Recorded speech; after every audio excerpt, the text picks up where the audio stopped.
As you enter your fantasy football drafts, there are so many different strategies that you can utilize. We experiment with the heavy running back draft strategy on today's episode of Locked On Fantasy Football.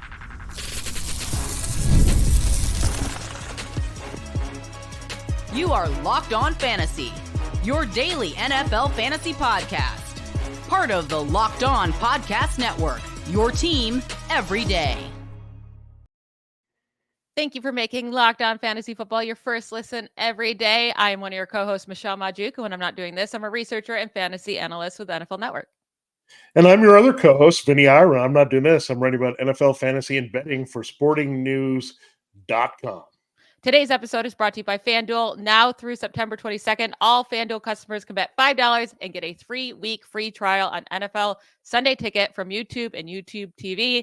Visit FanDuel.com/lockedon to get started. All right, with the week, this being a heavy fantasy draft week, and this weekend as well, we just want to go through all the different strategies that you could utilize when going through your draft. And I don't think there's any right strategy, right? But it's just fun to experiment with these different type of strategies. So on yesterday's show, we did 0 RB strategy, and we looked to see what our team would look like if we went with that strategy. It's basically not taking any running back until at least the 6th round, right? And then today, I want to do the opposite. I want to go with heavy running back draft strategy, where we're going to take a bunch of running backs to start the draft, and we're going to see, does that kind of ruin our team with depth elsewhere, or does this make us feel really strong about what like our entire depth at the running back position going into the year? So Vinny, discuss heavy running back strategy for us, and what are some pros of using this strategy in your drafts? Yeah, I mean, no strategy is the surefire way to win a league. You just have to kind of go with the flow, and sometimes one strategy will pop up for you based on the values available when you're drafting. And later we will do another mock draft on the show here, so you'll get to see us implement this strategy. Now, heavy RB is pretty self-explanatory. You go for running backs early, often. I would say early more so than often, because if you've got some workhorses there, that you might just look for their backups or protect your investments later. And you're going to be looking probably for a running back that you can play. If your league uses a flex, you're probably going to look for a third running back early in your draft as well. Now, this is what I call the old school approach to fantasy drafting. Everyone said you had to grab your 2 running backs. There's short supply. Every person in your league is going to go after one. You look at it, you want to be in the top 24, because if you're in a 12-team league, there's not going to be a lot of running backs available. Well, that was old school when we had a lot of guys that were just workhorses for their teams, and we didn't split things up. Now the workhorses are less in supply. That puts them higher in demand. Can we execute this with maybe only one workhorse? So we have to see. So it's a kind of a throwback way of looking at your team, building it to backfield first. But that's what we're going to do and see where we land up here. But the one thing you have to do is you got to know which running backs you're taking at different spots in the draft, depending on your draft order and position. Yeah, I will say a big part of these pros, we talked about how, on yesterday's show, doing the 0 RB, it's because the wide receivers are just so much easier to predict their usage, right? And with running backs, are all over the place right now, and you can grab a lot of good running backs late like that. We showed that yesterday with taking guys like Raheem Mostert and Devin Achane and just a bunch of guys who went later, like Isaiah Pacheco, Rashad White. Like, if you hit on those in your 0 RB strategy, that's great. But at the same time, you have to hit on those guys, right? Yeah. You could have went the exact opposite route and took the Alexander Madisons or the Miles Sanders or the Cam Akers or Javonte Williams, like guys that were going in that range where you would have been taking them as your first running backs if you utilize the 0 RB strategy. So it is still tricky to use 0 RB. You have to hit it right. So I would say that would be a reason why you went heavy RB, because you feel better about the top guys. There's only a handful of them that are real workhorse backs here. There's only a handful of them. We know how talented they are, and we'll get the volume, right? That's a rare combo to have these days. So that's why you would load up on them early. Now, Vinny, have you utilized this strategy in the recent past, and has it been successful to you, or do you feel like it's been more successful to go 0 RB?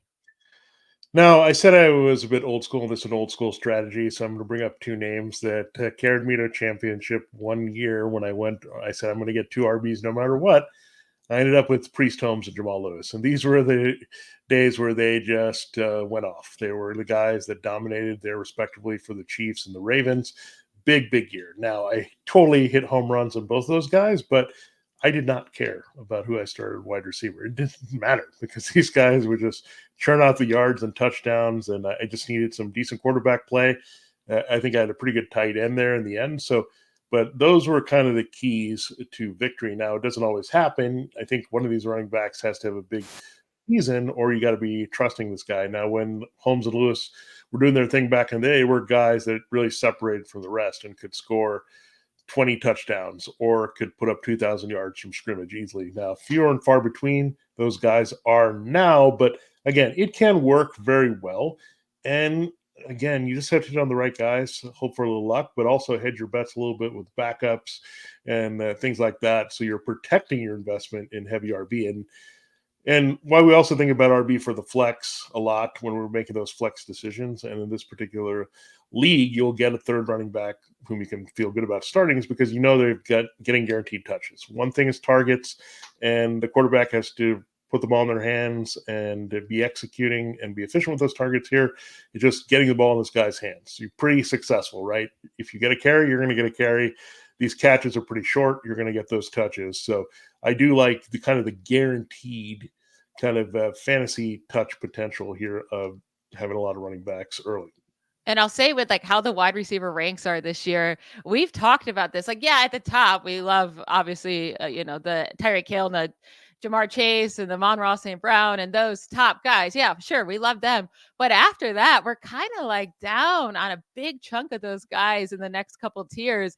And then it really starts to pick up for us with guys we love again that you can grab, in the 5th round and grab your wide receiver 1 if that's the first wide receiver you're taking, Malik Neighbors or Devonta Smith or Amari Cooper or George Pickens or T. Higgins, Zay Flowers. Like they're all going in that 5th, 6th round area. And I would be happy with them as my wide receiver 1. So that's why another reason I might lean towards this, this strategy this year. I'd say like I probably would want to utilize this strategy most if I could grab one of the big 3 running backs, right? Like if you have the 101 with Christian McCaffrey, or if you're able to grab Bijan Robinson or Breece Hall, like I think that's what would start the running back strategy. Because if I didn't get one of them in the first round, I'm likely going with a wide receiver. But I do think there are some interesting options still in the second, like at the back end of the first round, if you're on the turn. So we'll get into some players that we are targeting when using this draft strategy right after our quick break.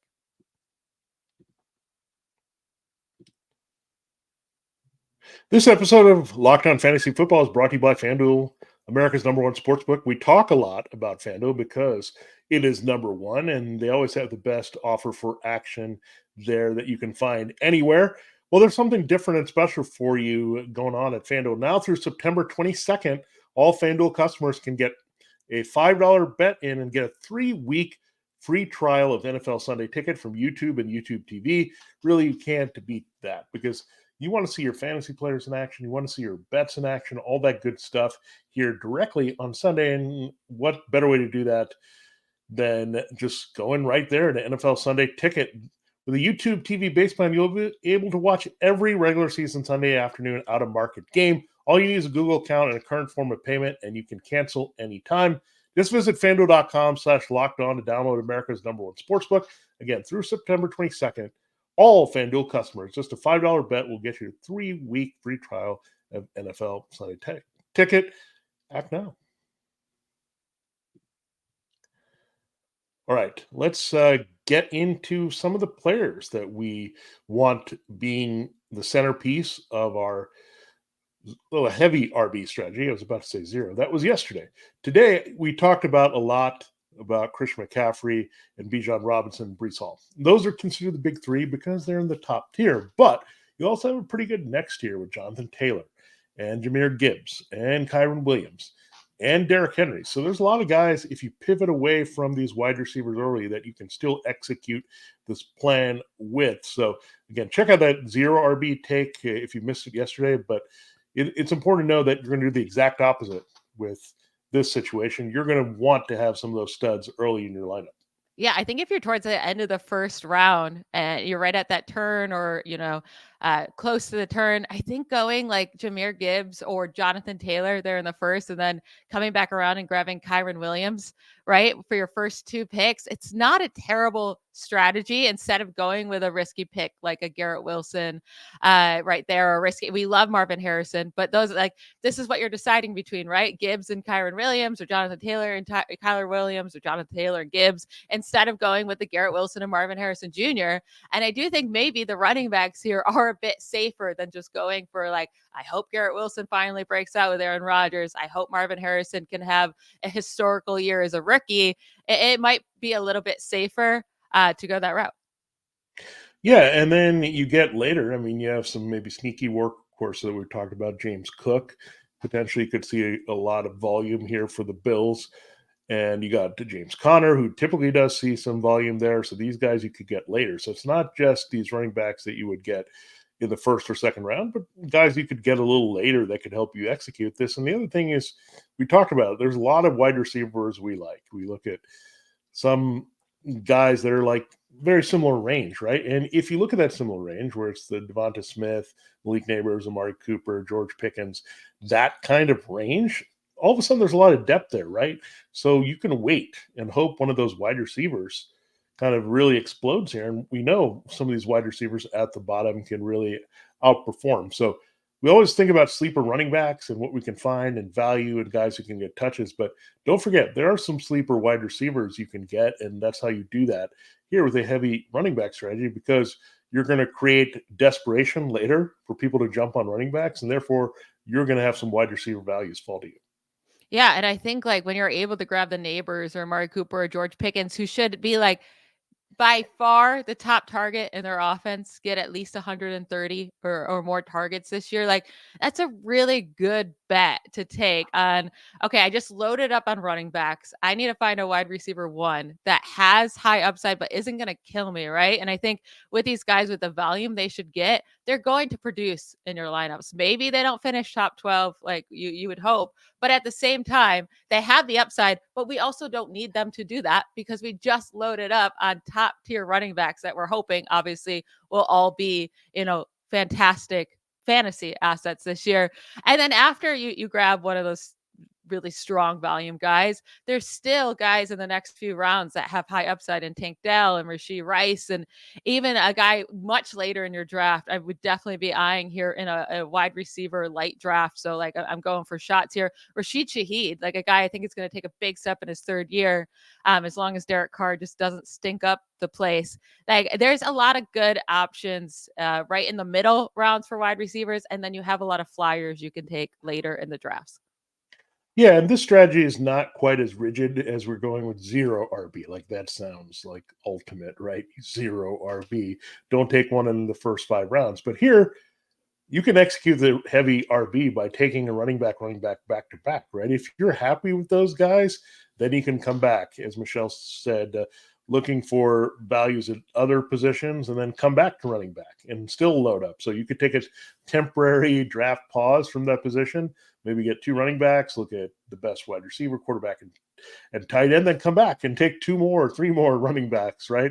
So there's different ways you can execute this. But again, heavy RB does mean a little bit early RB. You have to do it or it's not going to make much sense here. But that doesn't necessarily mean you're going to go RB, right? It's okay to go 2 RBs and then circle back to RB. And again, that's going to make sure that you get the best values there available to you all across the board. And I think you make a good point. And I think this year, like I'm all in on the idea of going tight end early. Like I just still want a good tight end. And I think having the advantage of, okay, I have killer running backs and I have one of the top tight ends. So like, yeah, if I wait to the 3rd, 4th round to take a wide receiver, that's going to be a weak position, but I have so much of an advantage at 2 other positions. I think that could help you. So we're going to play this out, right? We're going to go on the Sleeper app, do a mock draft. It's going to be a 12-round mock draft on Sleeper. No kicker, no defense. We're not taking that. And we're going to play out this strategy. I will say just for this experiment, let's make sure we take a running back in both rounds 1 and round 2, each of us, and at least 4 running backs in the first 6 rounds. So it doesn't mean we don't have to take 6 running backs in the first 6 rounds, just 4 running backs in the first 6 rounds. And you must take a running back in rounds 1 and 2. I'm going to draft from the 4 spot. Vinny's going to draft from the 10 spot, which is the turn here because we're just doing a 10-team mock draft. And we'll see what our teams look like at the end. So we'll get into that right after a quick break.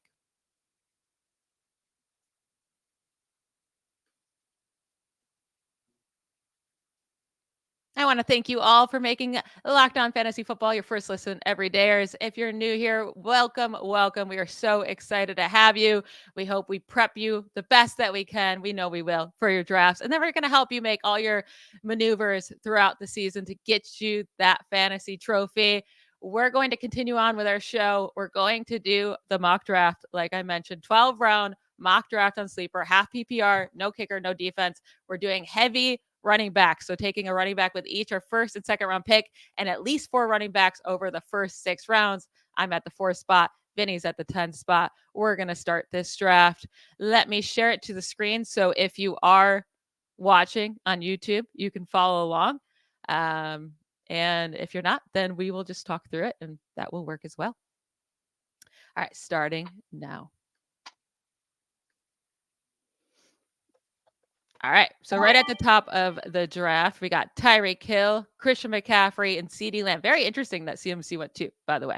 I figured Christian McCaffrey would not be available to me at the 104. And that's okay because I'm going to go with Bijan Robinson. He's the guy I think is the RB2. I think he can fight Christian McCaffrey for the RB1 spot this year. So that's going to be my first start at a heavy running back mock draft. Now you're up, and the only running back that went after me was Jonathan Taylor. So, I mean, Breece Hall's fallen all of a sudden. I don't know if there's some news about him, but in yesterday's mock draft, he also fell to the 110. I don't know if he'll actually be there for drafts, but it looks like you got lucky here. Yeah, and I might have gone Jonathan Taylor if Breece Hall was taken at that spot, and maybe another consideration here, but this is easy for me. I like Breece Hall. And I like his receiving ability, so that helps. I get kind of a bonus receiver there. So, of course, I'm going to jump on Breece Hall. I like him ahead of Bijan.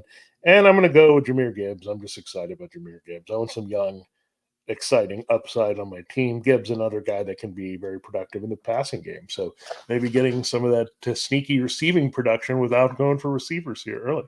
That is actually an insane start by you, Breece Hall and Jahmyr Gibbs, because of how many receptions they could get. I know this is half PPR, not full, but still the amount of receptions those two can get, and they're like just how electric they are. Now, a good amount of running backs went before me here. So after you picked Hall and Gibbs on the turnaround, it went ETN, Derrick Henry, and Saquon Barkley, with also Puka Nacua and Marvin Harrison in there at wide receiver.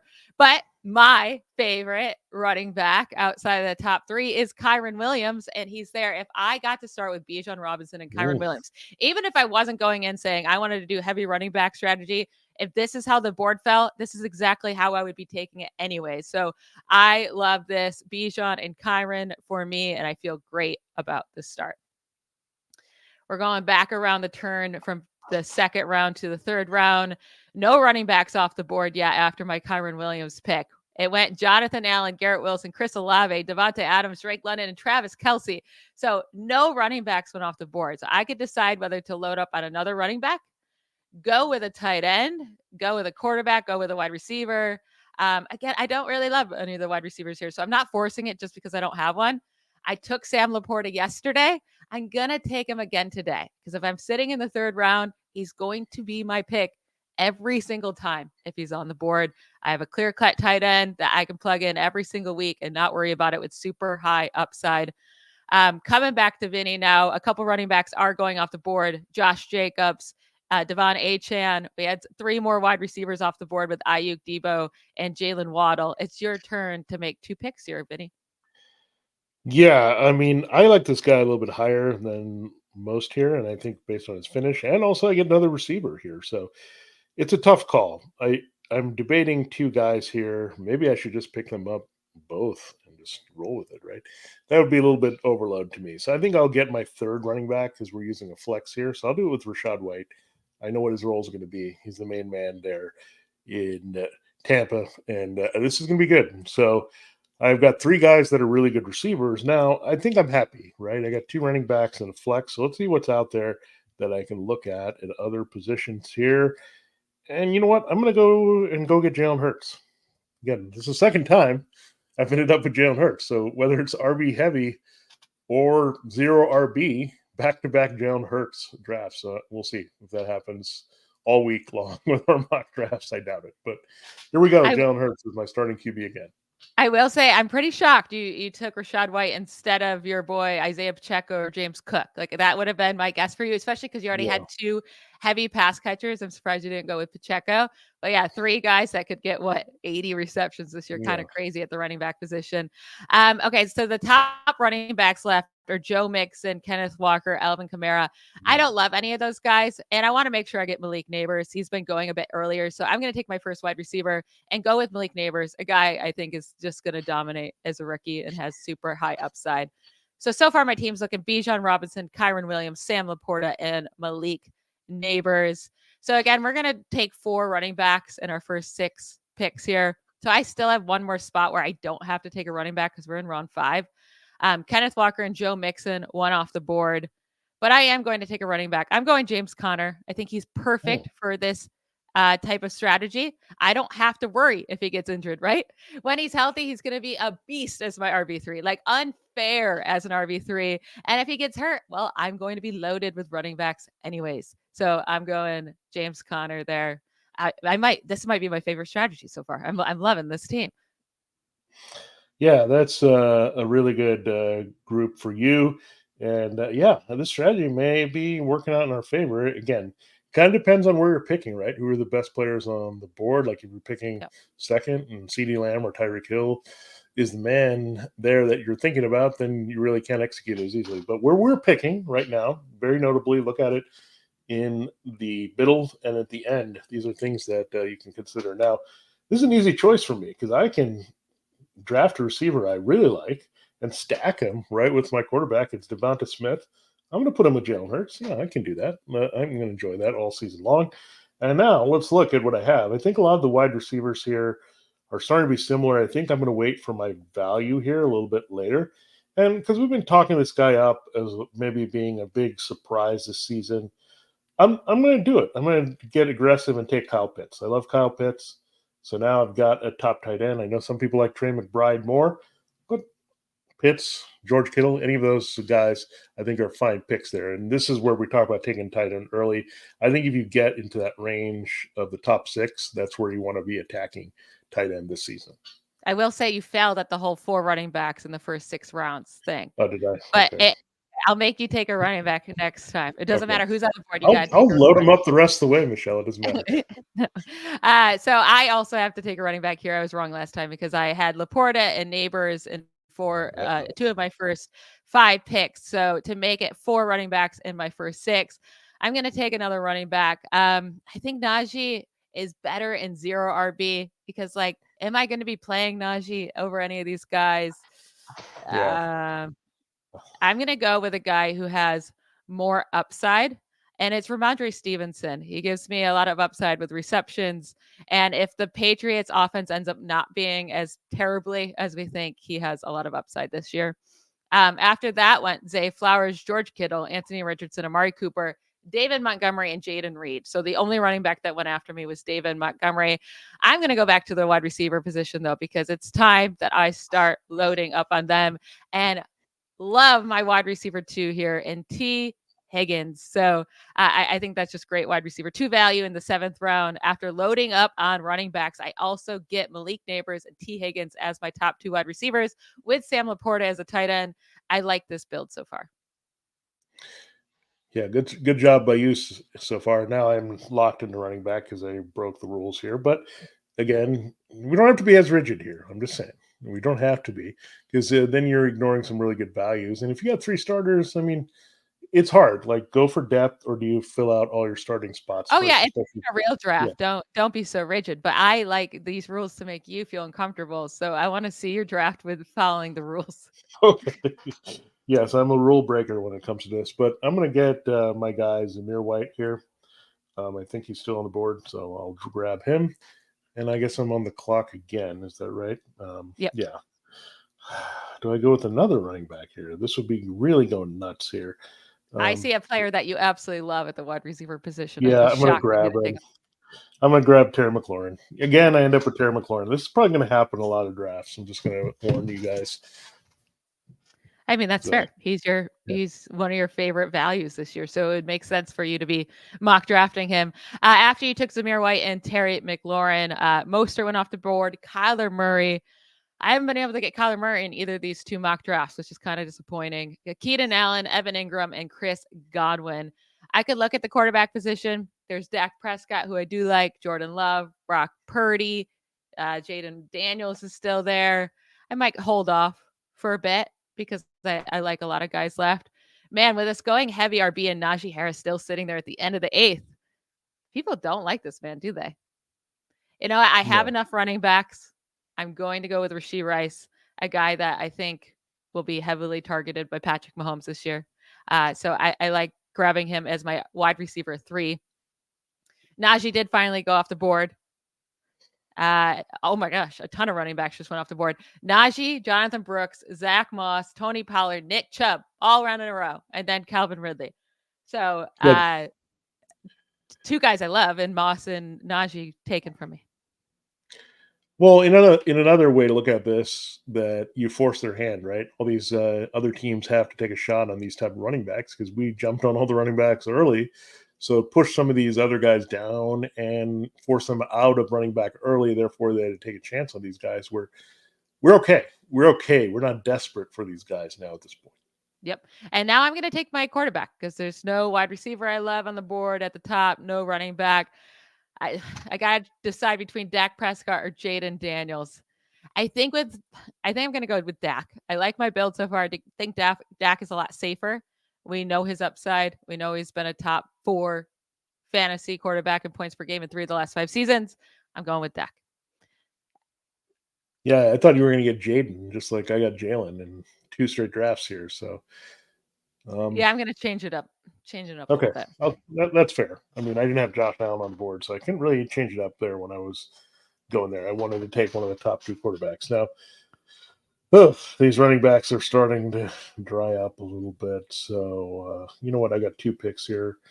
Let's see what I have here. I already have my starting tight end here. So, let's see. I'll take one of the wide receivers I like here at this point. I think, yeah, I'll take Deontay Johnson. I like him a little bit more than the market.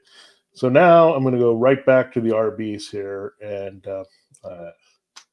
this is ugly already. I will take one of Michelle's guys here based on the news we have. Nick Chubb was already off the board, so I'll grab Jerome Ford, another Jerome good guy Ford's to get in this deep RB. He's good in 0 RB. I think he's just a good pick later in the draft with no Nick Chubb. I mean, it simply is. He really is. And with me going so heavy RB to start the draft, I'm not going to reach for a running back right now. Like, I'm not going to force myself to take one. A bunch of more running backs just went off the board after your pick. It went Brian Robinson, Jalen Warren, Devin Singletary, who would have been one guy I considered, an Austin Eckler. So it's like, there's no reason for me to force it here. I could go with Gus Edwards or Zeke Elliott or, Tajay Spears, but they're not going to be playing. Hopefully they're never sniffing my lineup with those other 4 running backs anytime soon. Yeah. So I'm going to keep loading up on wide receivers. I'm going to go with Jackson Smith-Njigba with me. I need some chances at guys that can break out the wide receiver position. I think he can have a very nice second year in the new offense system. So I'm going JSN. That's a good RB heavy pick this late in the draft. I'll say that. That's a really good value. And the other thing about RB heavy is some owner, manager, whoever is going to be desperate in your league at some point for running backs. Attrition hits, they can't get the guy they want on the waiver wire.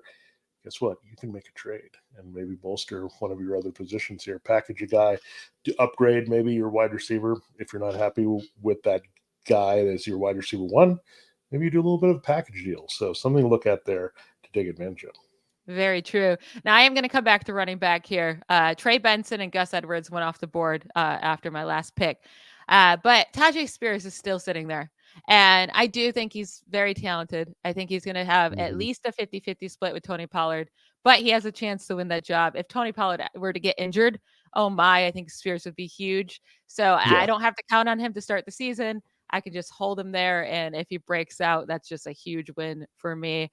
After my Spears pick, We got some quarterbacks off the board with Tua and Caleb Williams, some wide receivers with Christian Watson and Brian Thomas Jr. I was considering him with that last pick. So who are you going with your last 2 picks of this mock draft? Well, I think it's fitting. It's RB heavy, so I better get one more RB before I'm out of here. Now, do I do it for cosmetic purposes with the 11th round pick or the 12th round pick? Let's see. I'll do it with this pick, right? And I'll do it with Ezekiel Elliott. Look, he's there. Like, he's going to potentially be the starter early. But again, depth guy. I don't need these guys near the end. Hopefully somebody will be desperate, and Elliott is good, and I can make a trade. And all right, I will finish here. I guess I have enough running backs. Do you think, am I allowed to take another position? I've got 6 I think you backs. probably should take a wide receiver. Yes. Okay. I'm just making sure that I'm following the rules here late. That's the one thing I want to make sure.